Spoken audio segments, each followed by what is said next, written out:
ने ताकत बख्श दी। ये वो लोग हैं जिनके दिलों में जहर उगल दिया गया। ये वो लोग हैं, आज भी राकेश किशोर बोलता है कि मुझे किसी चीज की परवाह नहीं है, मुझे कोई गम नहीं है कि मैंने चीफ जस्टिस ऑफ इंडिया के सामने जूता उठाकर फेंका।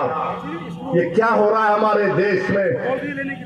इंसाफ की जगह पर इस तरह की हरकत हो रही है और दिल्ली की पुलिस उसको गिरफ्तार भी नहीं करती। मुबारक हो तुम्हारी बहादुरी पर, मुबारक हो कि तुम खामोश बैठे हो। अरे अगर चीफ जस्टिस कंप्लेन नहीं करते तो तुम तो एक्शन ले सकते थे, लेकर जाते हो उसको। उत्तर प्रदेश में बच्चों को पकड़ा जाता है, पीटा जाता है और पुलिस की गाड़ी से उतार कर उनको बोलते हैं कि कान पकड़कर माफी मांगो, क्योंकि उसका नाम राकेश किशोर है।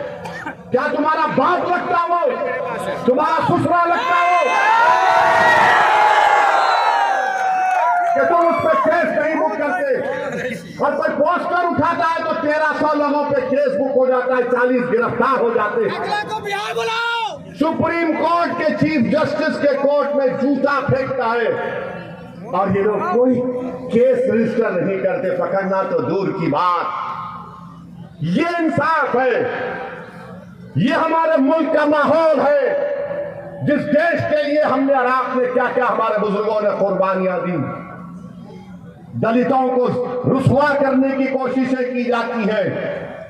हम दलित भाइयों से कह रहे हैं कि पहचानो इन लोगों को। बीजेपी तुम्हारी दोस्त नहीं बन सकती, मोदी तुम्हारा हमदर्द नहीं बन सकता।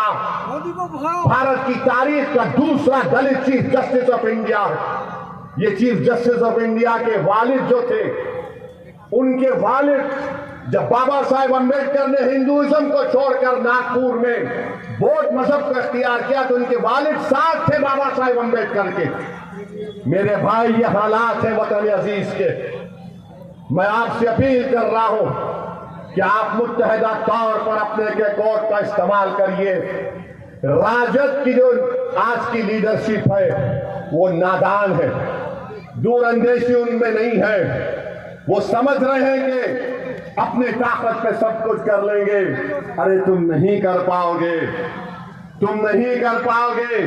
तुम अगर सबको उसका हिस्सा दोगे, तुम बराबरी की बात करोगे तो बीजेपी और मोदी को रोका जा सकता है।